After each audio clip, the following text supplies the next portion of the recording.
Y no debemos dar pasos en la dirección equivocada de humanizar a los animales, porque en ese momento lo que estamos haciendo es acabando y desvalorizando la imagen de Dios de la cual nosotros somos portadores.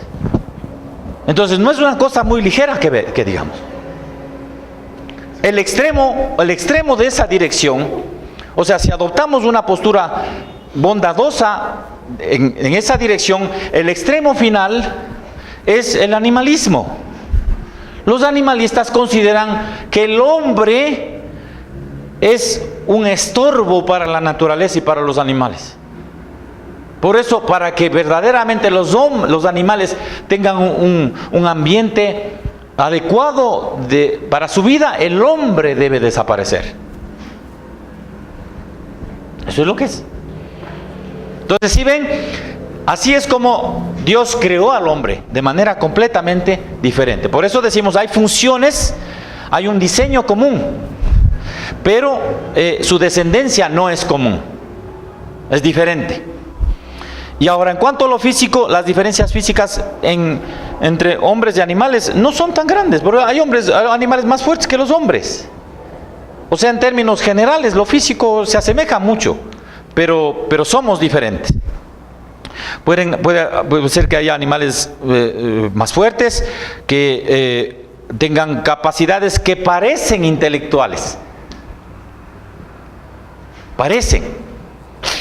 Ahora nosotros tendemos a ver lamentablemente a los animales como si nos entendieran en las palabras, o sea, aprenden por instinto, porque así es como Dios les creó. Pero no es que dialogan con nosotros, no es que, o sea, hay si ven que hay esa percepción, hasta psicólogos de animales hay. ¿Sí o no? ¿Sí han visto? La diferencia está en que el animal no tiene pensamiento deliberado, aun cuando nos dicen, por ejemplo, las abejas son una comunidad y como un colectivo piensan en cómo resolver su condición de comunidad, de colectivo, de colmena. Tienen lenguaje, tienen organización, las hormigas, por ejemplo, etcétera, y ahí empiezan a decir una serie de cosas. Pero eso es un asunto instintivo, porque los animales no tienen pensamiento deliberado. En cambio, Dios le hizo al hombre a su imagen, es una mente racional, ¿no es cierto? Por eso le habla.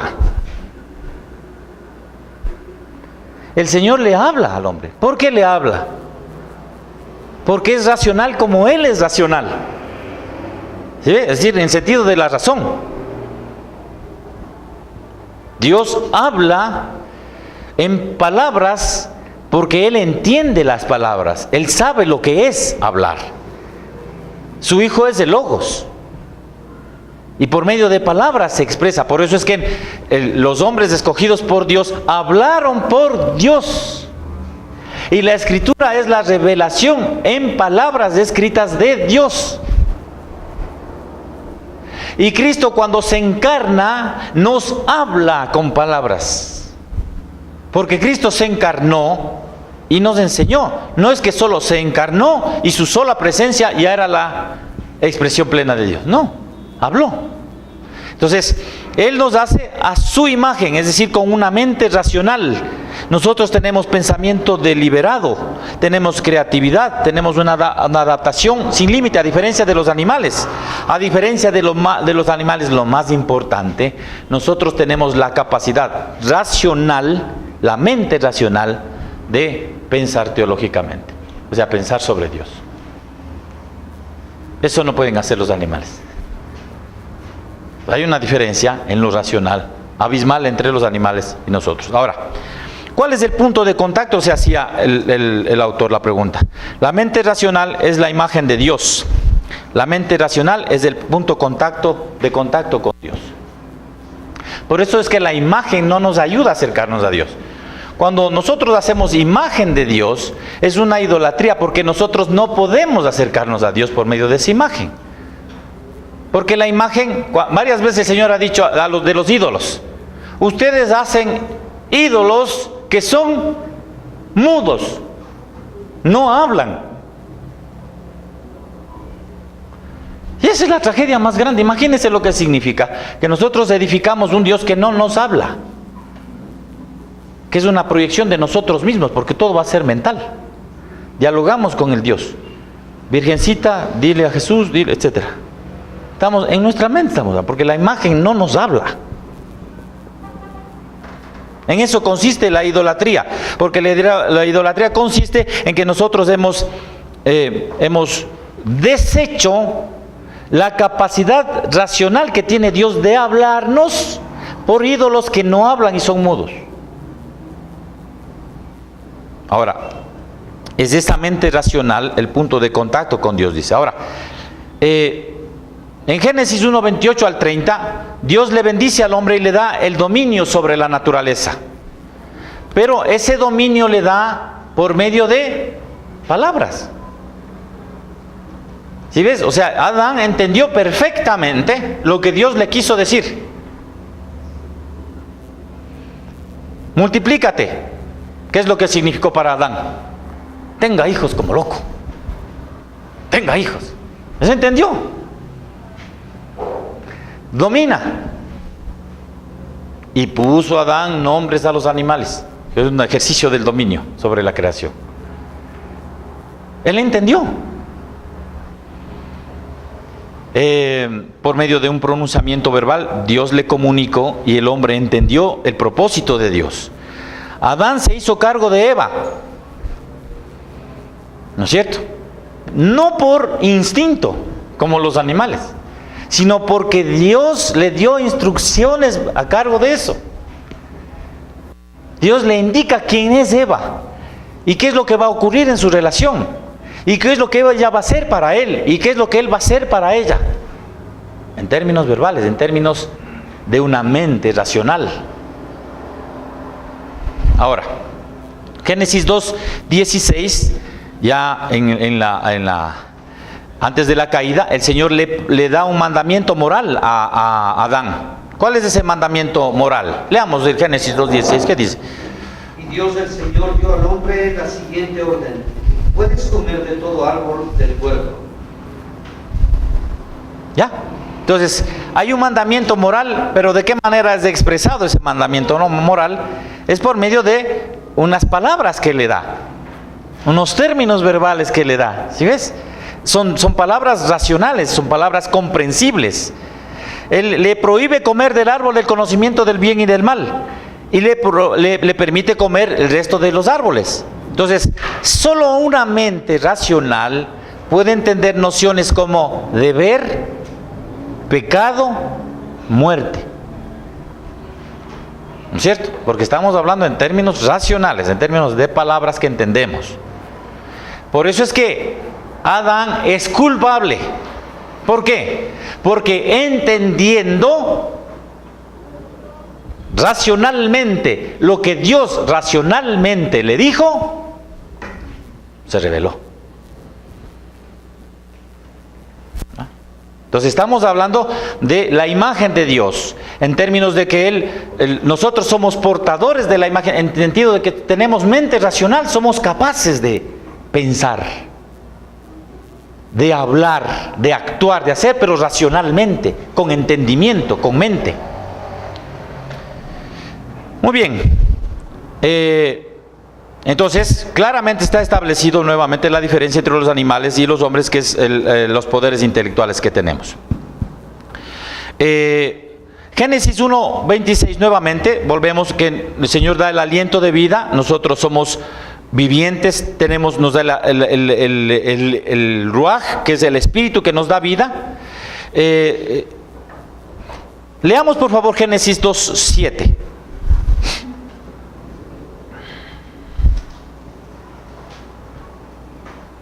Entonces del polvo de la tierra Dios el Señor formó al hombre e infundió en su nariz aliento de vida. Así el hombre se convirtió en un ser con vida. Muy bien, ¿no es cierto? Es un ser con vida, le insufla eso. ¿Qué es lo que le dio? La existencia, como él, ¿no es cierto? Como él, insufla vida. Ahora leamos qué dice Job 32:8.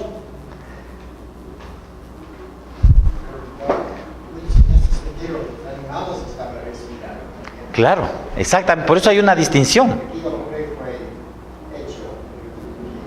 Exactamente, por eso decíamos, al hombre le formó, le dio forma con el barro, con el polvo, y de ahí le da vida, le sopla el aliento de vida, de lo que Él es, le da. Ahora, el punto es, ¿qué es lo que Él es que le da al hombre?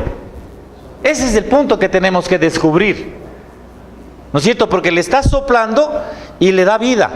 El punto es, ¿le da la moral? ¿Le dio moral en ese momento? No. ¿Le dio sus atributos en ese momento? ¿Le dio su carácter? Pero dice que le dio su espíritu. ¿Y cómo es Él? Si no, es un Dios racional. Es un Dios que piensa, que planifica, que dice, que hace las cosas, que pone propósitos. ¿Sí? Eso es lo que Él es. Por eso es que al hombre se le expresa en esos mismos términos. Por eso es que todo hombre es culpable delante de Dios. Porque Él le dijo, pecas, mueres, obedeces y vives. Palabras, razones, pensamientos. Muy bien. ¿Qué dice Job? 32:8. Ciertamente espíritu hay en el hombre, y soplo de lo omnipotente le hace vivir. Muy bien, soplo hay en el hombre. ¿Y qué más dice? Y el soplo de lo omnipotente. El soplo, está refiriéndose a este Génesis, ¿no es cierto? Ahora, Job 35:11.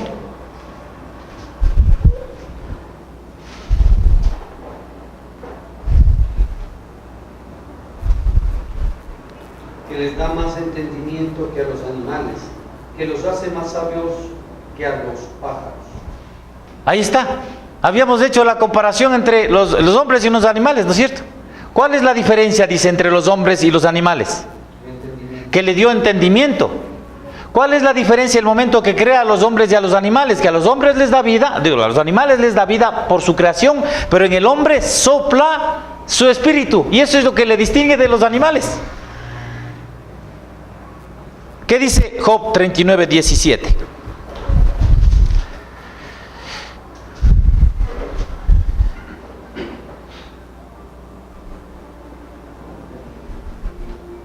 Porque le privó Dios de sabiduría y no le dio inteligencia. ¿A quiénes? A los animales está hablando. ¿No es cierto? Ahora, Salmo 32:9.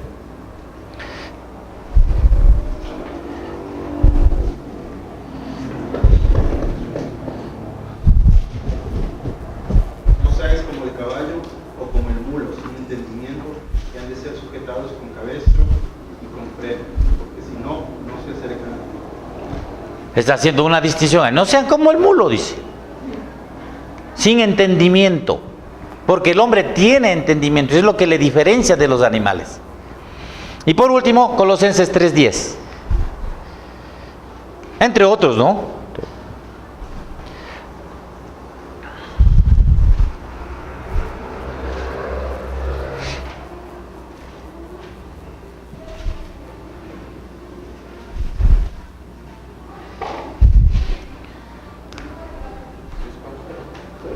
Y revestido del nuevo, el cual conforme a la imagen del que lo creó, se va renovando hasta el conocimiento pleno.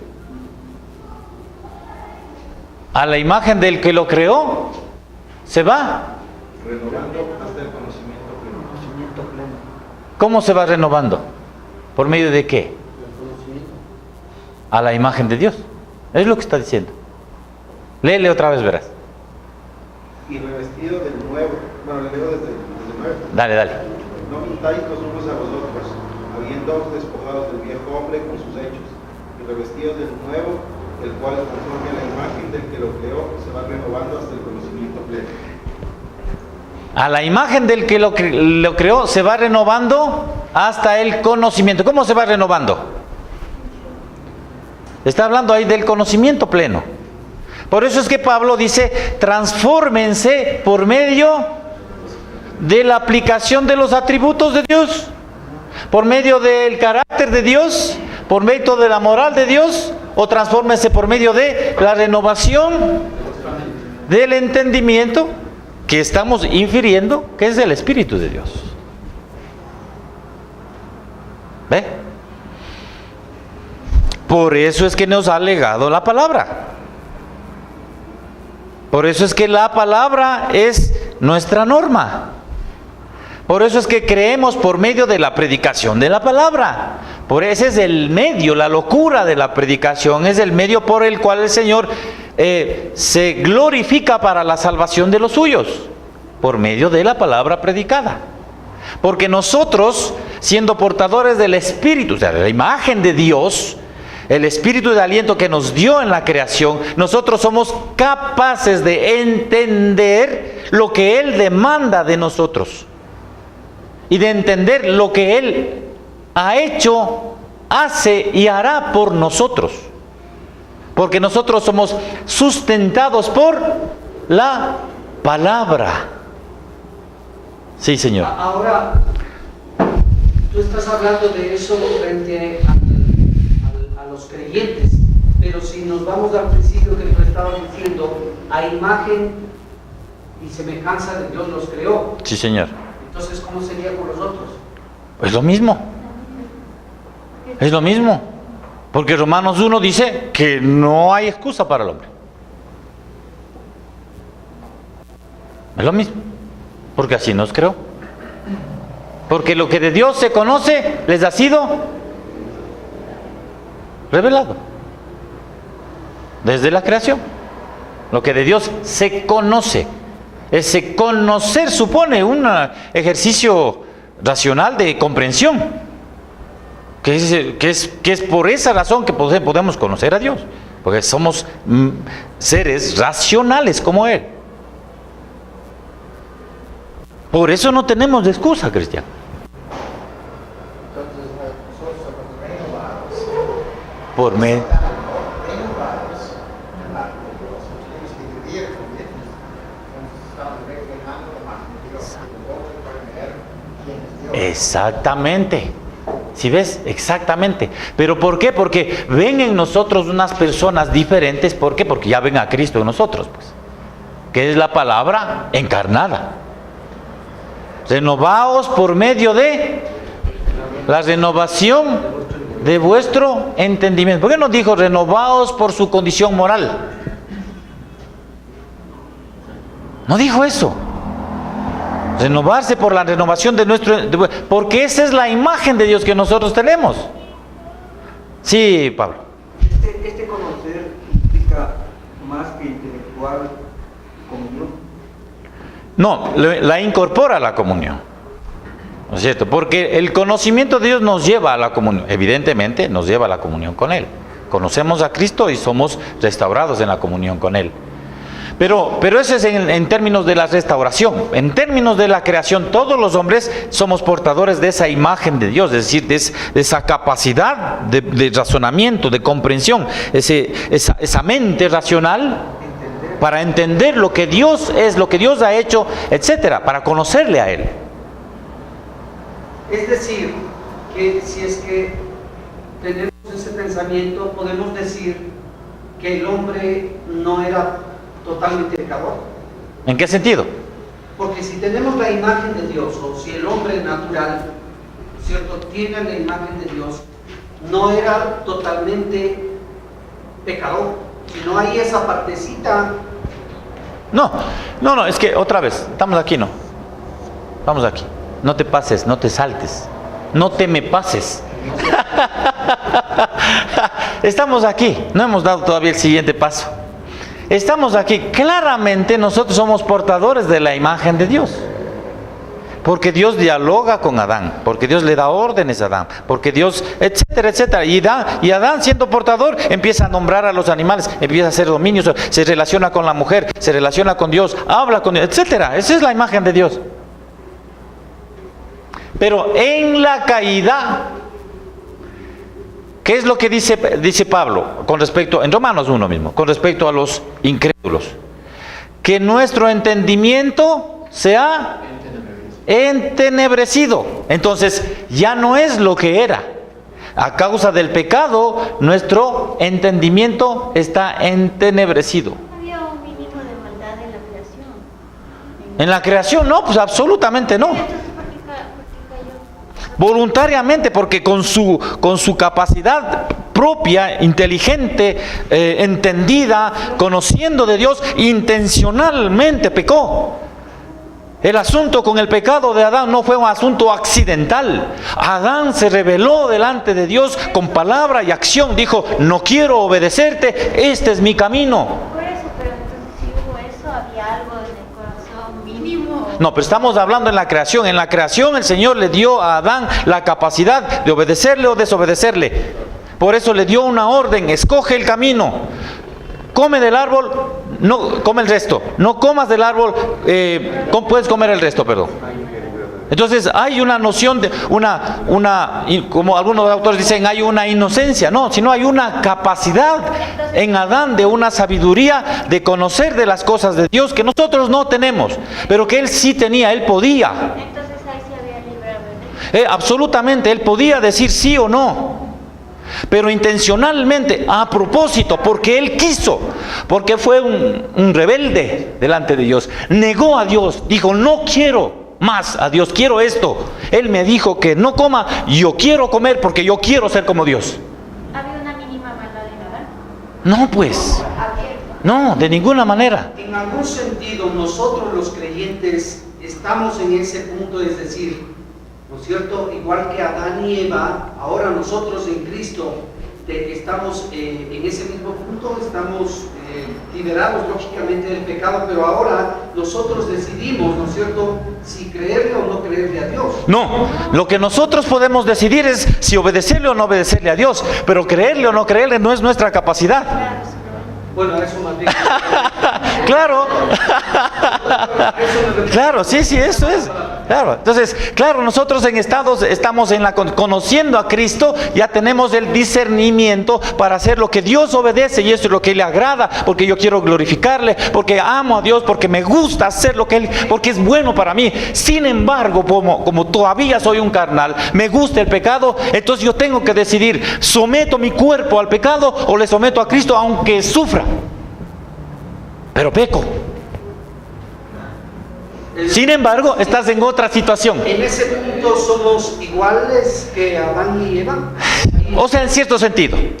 En cierto sentido. Porque Adán, ¿no es cierto?, tenía que esperar, por la consecuencia de la caída, que Cristo venga. Él sabía eso después de que cayó. Él tenía la esperanza de Cristo vendría a restaurarle y entonces recuperaría él su condición delante de Dios. Pero tenía que esperar que Cristo venga. Entonces Adán, en la caída, tenía la esperanza de Cristo, sabiendo lo que fue en el paraíso. Pero ¿por qué no? Sí, Fred.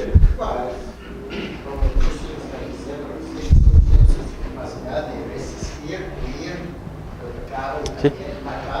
Sí. Exacto. Así es.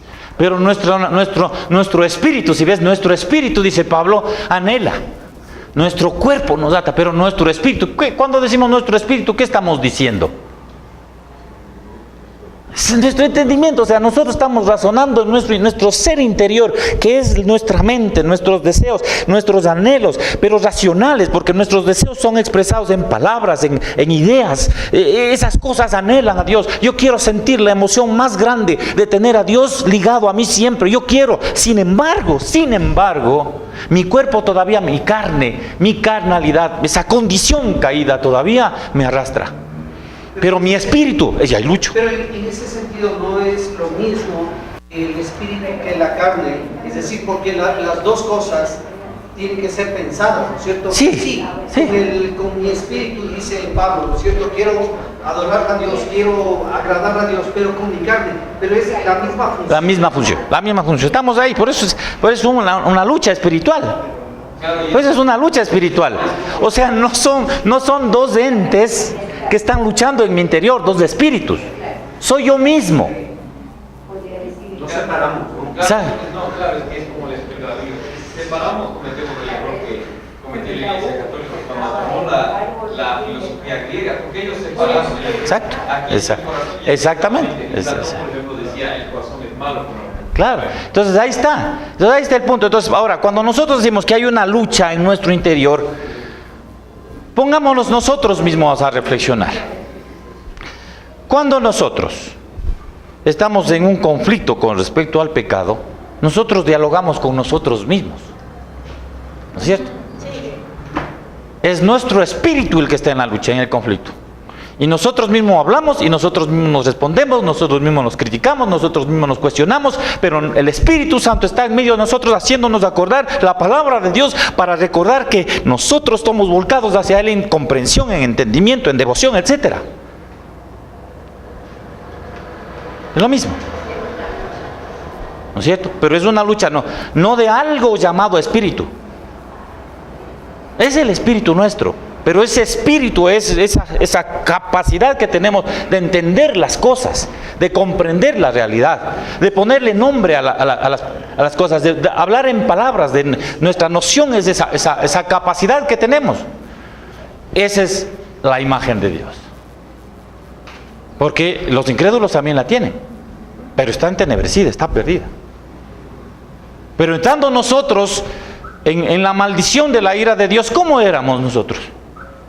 Igual que los otros. ¿No es cierto? Igualitos. Por eso claramente, que no me acuerdo cuál era el autor, lo que decía, la diferencia entre ellos y nosotros lo único es la gracia de Dios. El resto es igualito. Por supuesto. En eso somos partícipes. Entonces, ahora algunos dicen el punto moral, ¿no es cierto?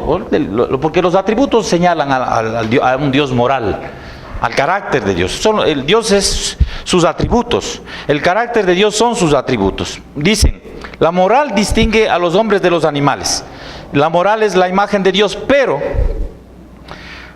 nosotros decimos que los animales sí obedecen los mandamientos de Dios, pero no lo hacen con una mente racional. Lo hacen obligados por el poder de Dios. Exactamente, es el poder de Dios que actúa. Ellos no pueden no obedecer. ¿Sí ves? Entonces ellos obedecen por el poder de Dios. El hombre, en cambio, con su mente racional opta por obedecer por el intelecto o por pecar y desafiar los mandamientos de Dios aquí. Racionalmente. Cuando nosotros lean, por ejemplo, la primera parte de la teología sistemática, que es de los fundamentos de la fe cristiana, de Boyce, cuando habla sobre el asunto de la caída, es dramático las cosas que él dice, porque uno no se ha puesto a pensar en eso. Y Adán, no es que Adán, la mujer conversó con la serpiente, sí, razonablemente habla Satanás. Habla con Eva y le dice que coma, y la mujer le dio y ya. 3 versículos, resuelto el problema de la caída. Pero hay que pensar en esos versículos. O sea, ¿por qué peca Adán? Siendo un hombre racional, siendo un hombre moral, siendo un hombre espiritual, siendo un hombre sabio, entendido. ¿Por qué peca? Porque quiso. Es más, en el caso de Adán es mucho más grave que en el caso nuestro, porque nosotros a partir de Adán, ya en la caída, nosotros heredamos solamente la posibilidad, la capacidad de pecar, no la capacidad de no pecar. Nosotros no podemos no pecar, pero Adán sí. Sin embargo, Adán en su mente pensó, en su voluntad manifestó sus ideas. Fue un rebelde de principio a fin. Fue una tragedia, fue terrible para Adán. Terrible. Conocía a Dios de cara a cara. Sin embargo, le desechó. Es terrible. La caída fue total, por eso es la maldición de la caída. Sabía lo que era la muerte, aunque él no moría. Y le dijo, morirás. Y quiso morir. Porque soy Dios, pues. Yo quiero ser como Dios, no voy a morir. Yo voy a entender todas las cosas. Voy a dar respuesta a todo. Voy a querer todo. Voy a probar todo. Eso es lo que yo quiero. Se parece a aquel ángel que aquel ángel, pues. O sea, si ves, porque está conectado, es exactamente la misma traición.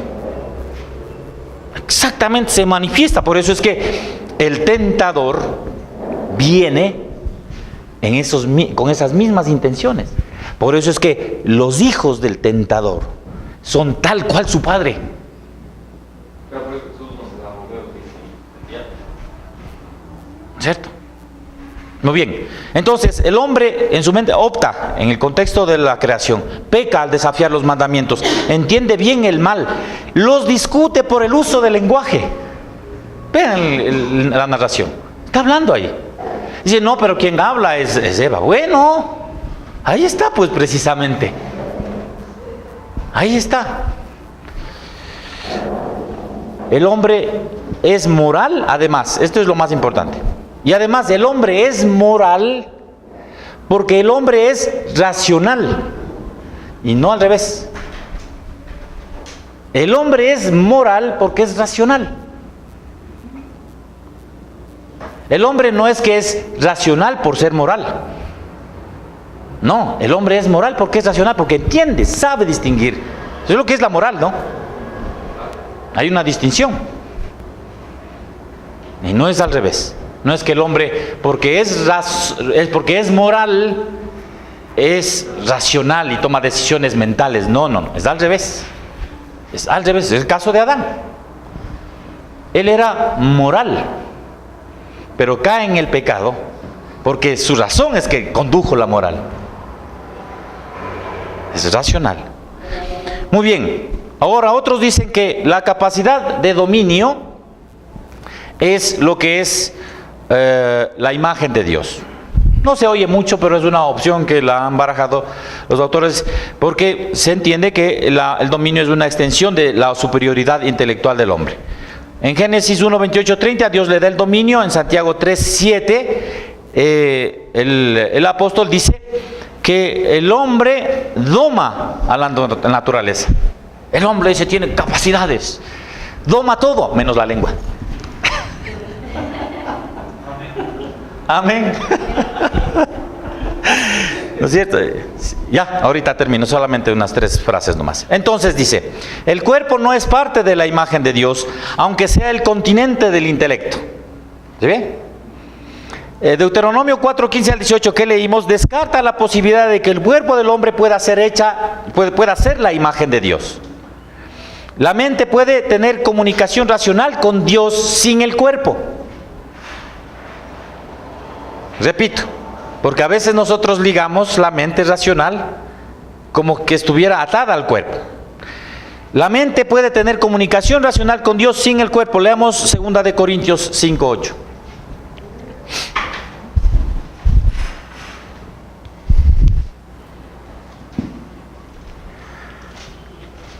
Pero confiamos y quisiéramos más bien ausentarnos del cuerpo y presentarnos ante el Señor. ¿Cómo es eso? Entonces, ¿sí ve? Que la mente racional puede tener comunicación con Dios sin el cuerpo, es lo que él está diciendo. Léele otra vez. Pero confiamos y quisiéramos más bien ausentarnos del cuerpo y presentarnos ante el Señor. ¿Sí ve? Ahora eso en términos, insisto, términos de la creación, porque claramente cuando Cristo se encarna, Él nos muestra la imagen perfecta de Dios, pero ya encarnado. Y por eso es que se restaura el cuerpo. El cuerpo en Cristo es valorado, es restaurado y glorificado en Cristo. Sin embargo, la imagen misma de Dios no es el cuerpo. Aun cuando en Cristo eso está unificado, ¿verdad? Porque Cristo es glorificado en cuerpo también. O sea, el cuerpo del hombre en Cristo es glorificado y asciende al cielo. Y eso es lo que va a ocurrir. Aun cuando en la creación la imagen de Dios no estaba ligada al cuerpo. Pero en Cristo la imagen de Dios es Él, el hombre que tenemos ahí. Está en la cruz. ¿Ve? Entonces, No porque la imagen de Dios dependa del cuerpo, sino porque a Dios le plugo, como dicen, le plació a Dios restaurar en esos mismos términos al hombre, en Cristo. Cristo asciende en cuerpo, no asciende su espíritu solamente. Ahora, ya con eso concluyo. No nos olvidemos que nuestra comprensión de la palabra espíritu ha sido limitada y mediada por nuestra noción griega de lo que es el espíritu. Entonces, los griegos hacían esa distinción entre espíritu o alma y cuerpo, como dos partes de una misma entidad, pero diferentes en sí mismos, porque la existencia del espíritu era real aún aparte del cuerpo. Entonces esa noción, como dos objetivaciones, es griega. En la Biblia no encontramos eso. En la mente bíblica eso es completamente diferente. Por eso es que cuando se habla de el espíritu de la palabra, estamos hablando de la comprensión mental, ¿sí ve? De esta capacidad intelectual, racional, el espíritu del hombre. En eso somos nosotros la imagen de Dios. Son palabras diferentes que se refieren a lo mismo. Y cuando la Biblia dice espíritu, alma y cuerpo, Ese es el punto, ¿no es cierto? Vamos a ver en el siguiente paso, porque es el otro debate: dicotomía o tricotomía. Póngale pausa y volvemos. Ahora vamos a ver el tema de la imagen de Dios. Ahora vamos a ver la existencia del hombre, ¿no es cierto? Obviamente el hombre existe también con sus facultades físicas. Otra vez vamos a orar.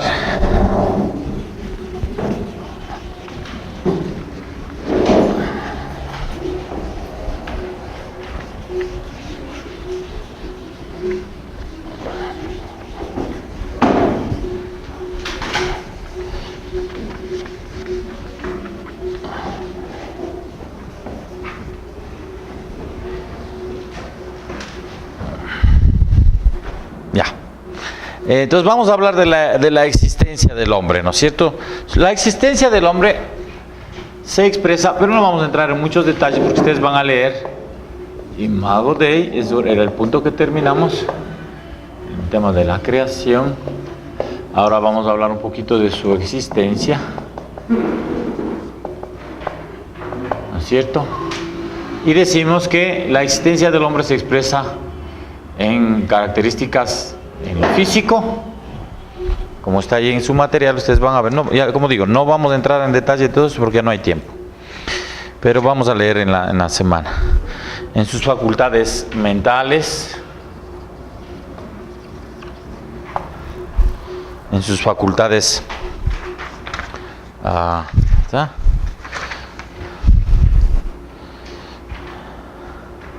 en sus facultades espirituales, en sus facultades relacionales y funcionales.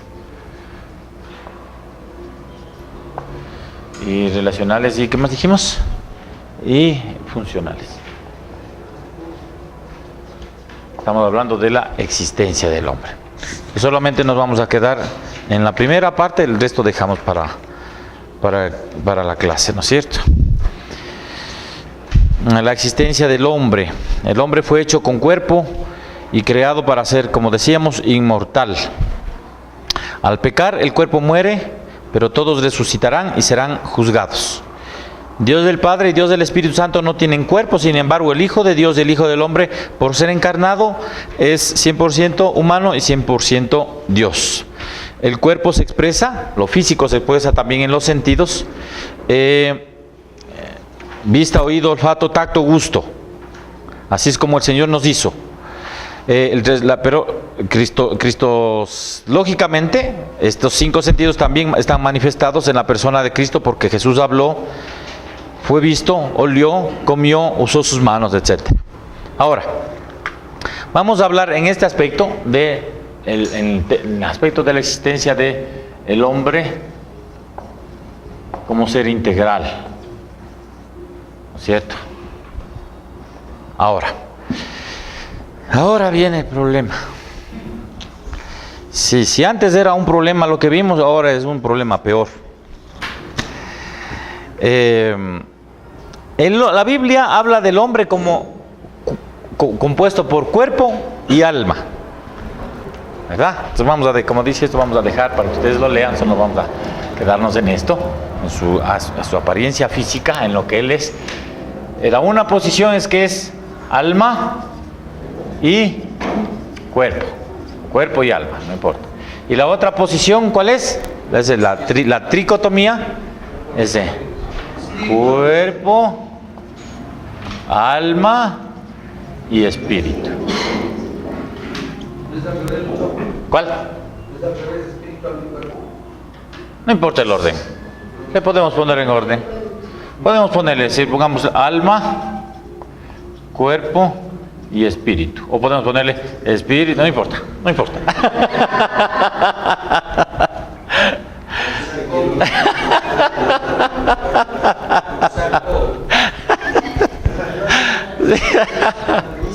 Oh, sí, sí. Bueno, entonces vamos a ver qué nos dice el hermano Cornelio acá. Y también tengo la otra posición, ¿verdad? Ambas posiciones pueden identificar al ser humano integral. Por eso estamos hablando de esta noción.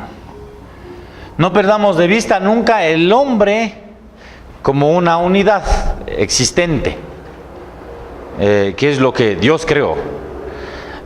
Para comprender al hombre, puesto que la Biblia nos invita a nosotros a conocer al hombre en lo que él es, entonces la Biblia nos empieza a decir ciertas cosas, ciertos aspectos que componen el hombre, que derivan en acciones, que derivan en el pecado, que derivan en etcétera, ¿no es cierto? Pero está hablando del hombre. Por eso es que de la singularidad y de la particularidad del hombre. Por eso es que Dios se acerca al hombre individual y particular. También Dios busca la relación con el hombre particular e individual. El hombre en ese sentido no es una abstracción sociológica, sino es un hombre real, de carne y hueso, como decimos nosotros. Es real. Entonces, en ese sentido debemos verle al hombre, así como la Biblia lo ve.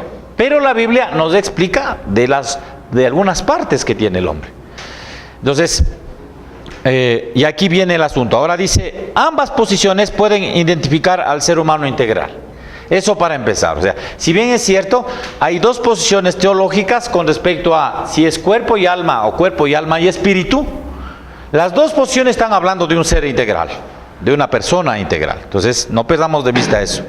Porque, dice él, no hay que ser absolutista en cuanto a la distinción de los términos nefesh y ruach, o psique y neuma. Entonces ya vamos a ver eso, ¿verdad? El contexto de los pasajes nos ayudan a determinar el significado. En hebreo, ahora sí viene el asunto. En hebreo y en griego. Vamos a poner aquí. En el hebreo tenemos basar y nefesh.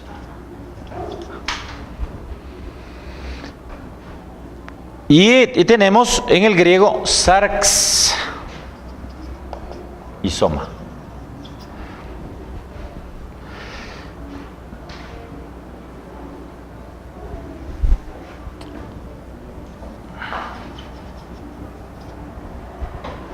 A eso nos referimos.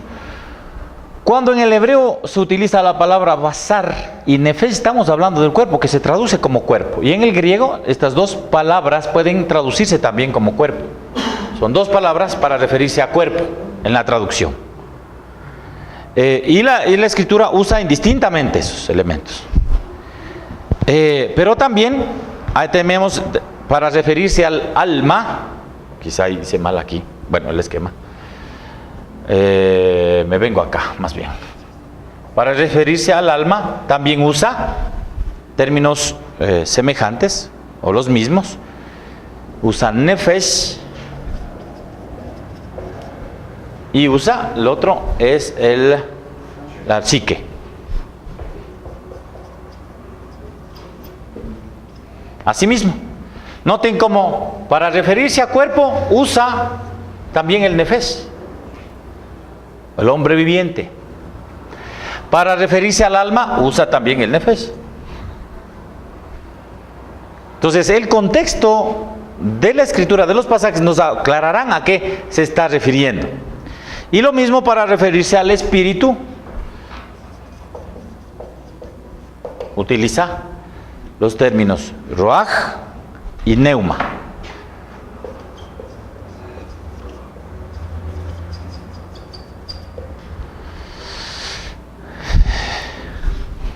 Ruaj es aliento. Le sopló al hombre, le sopló su espíritu. Dice, está hablando de le dio el aliento de vida, el ruaj. El Espíritu Santo es ruaj, ¿no es cierto? Pero también al Espíritu Santo se le usa como neuma. Por eso a la doctrina del Espíritu Santo, ¿cómo se le conoce? Como neumatología, que es aire. ¿Ve? Entonces, el uso de los distintos términos solamente se explican y se entienden en el contexto en el que se usa en el pasaje. Por eso no debemos ser, como dice el Cornelio, en eso estoy de acuerdo, no debemos ser absolutistas. Decir, no, nefesh se refiere exclusivamente al alma. Pero en la Escritura encontramos que también eventualmente nefesh se utiliza para referirse al cuerpo. ¿Ya? Entonces, no podemos decir, es alma y cuerpo, punto, nada más. ¿No? Hay que andarse con cautela en ese sentido. Pero en la tradición reformada, sobre todo, hay la adopción de la dicotomía. Vamos a entrar un poquito en ese detalle. Vamos a hablar un poquito de la tricotomía y luego, por derivación, vamos a concluir en la dicotomía. Tricotomía, decimos alma, cuerpo y espíritu. Obviamente esta noción de la tricotomía se opone a la idea anterior que hablábamos de la imagen de Dios, porque decíamos que la imagen de Dios, ¿qué es lo que decíamos que es? Es el espíritu, pero ¿qué es? Exactamente, esa capacidad, ¿no es cierto?, que es de Dios de tener una mente racional, el raciocinio, ¿no es cierto? Eso es lo que decimos, la imagen de Dios. Pero esta posición tricotómica se opone a esa noción porque, bueno, dice, hay el alma y el espíritu. ¿Cuál de esos es la razón? Es difícil de conciliar ahí. Ahora, vamos a ver. ¿Cuáles son los argumentos alrededor de la tricotomía? Juan 4:24. Sí.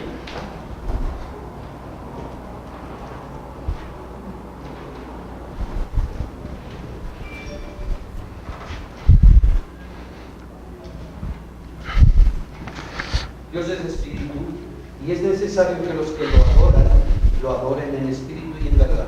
Ya, muy bien. Dios es espíritu y es necesario que le adoren en espíritu y en verdad. Entonces, el argumento es ese, ¿no es cierto? La imagen de Dios es el espíritu del hombre, lo que está diciendo, se infiere de ese pasaje. Dios es espíritu y el hombre debe adorarle en espíritu. Entonces, la imagen de Dios, ¿qué es? Es el espíritu. Es lo que dice esta posición tricotómica. También utilizan el texto de Hebreos 4:12.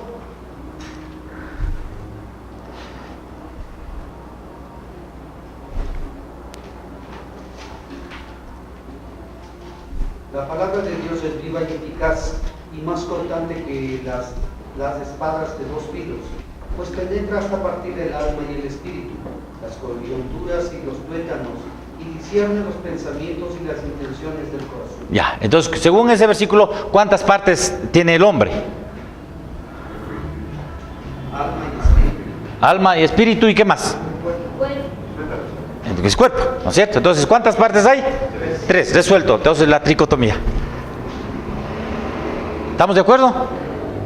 ¿O no estamos de acuerdo? ¿Por qué?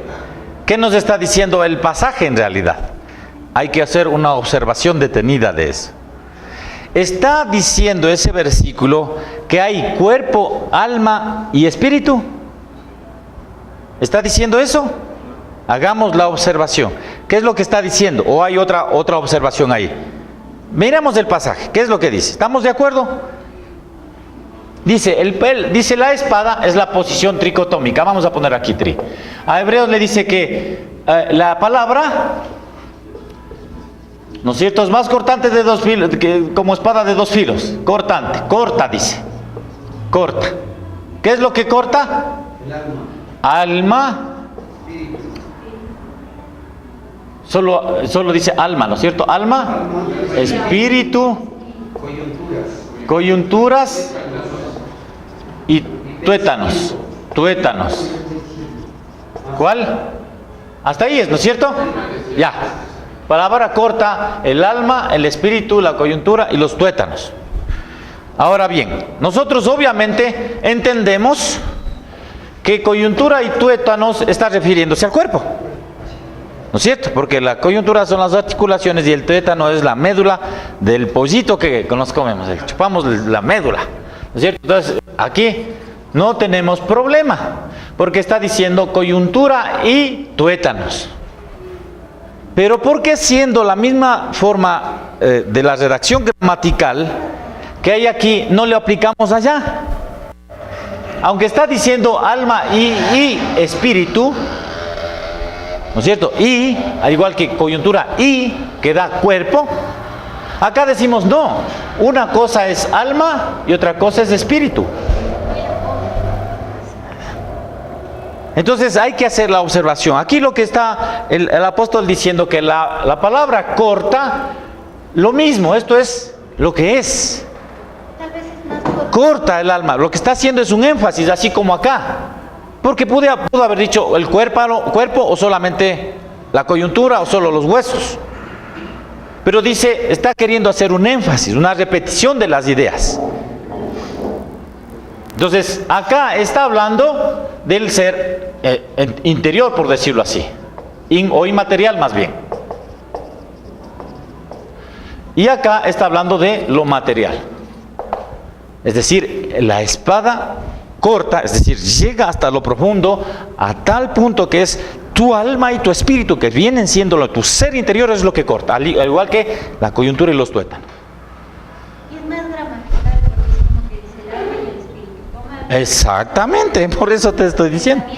¿Sí ves? Otra vez. Pensamientos e Exactamente. Entonces gramaticalmente está haciendo grupos de palabras. No está separando el alma y el espíritu.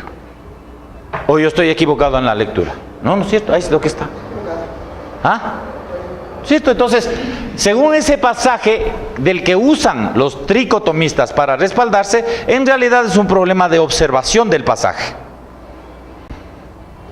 No hay 3 partes. Hay la inmaterial y hay la material.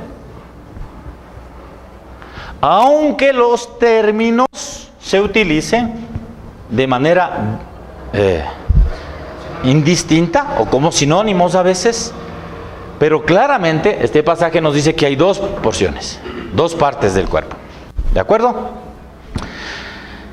Porque sí, siendo el caso que aquí, según el argumento de los tricotomistas, está hablando de alma, espíritu, y aquí claramente entienden que es cuerpo, veamos otros pasajes, debería interpretarse de la misma manera. Primera de Tesalonicenses 5:23.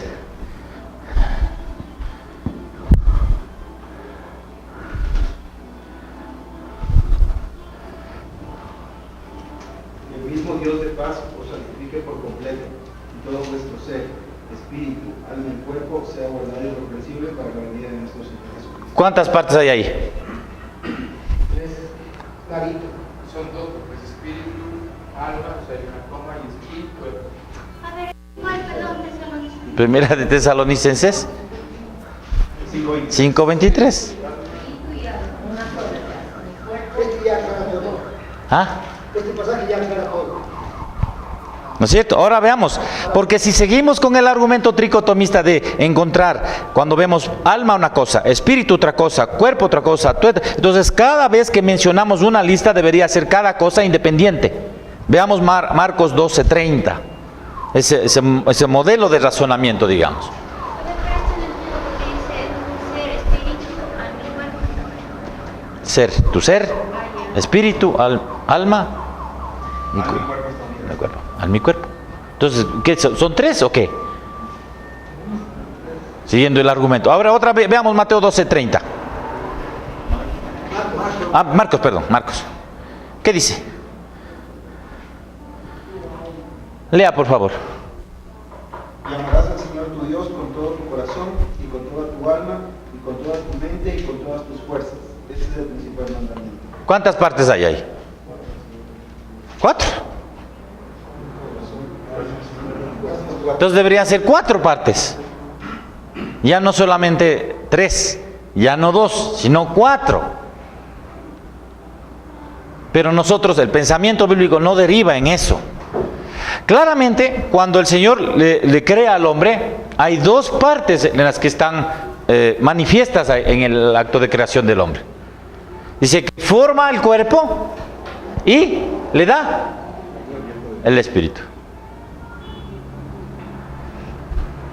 No utiliza otros términos, sino que son palabras distintas que el idioma nos provee para hacer ciertos énfasis, para enfocarnos a lo mejor en un punto específico. Por ejemplo, sí que suele utilizarse mucho cuando se habla de la voluntad, ¿no es cierto?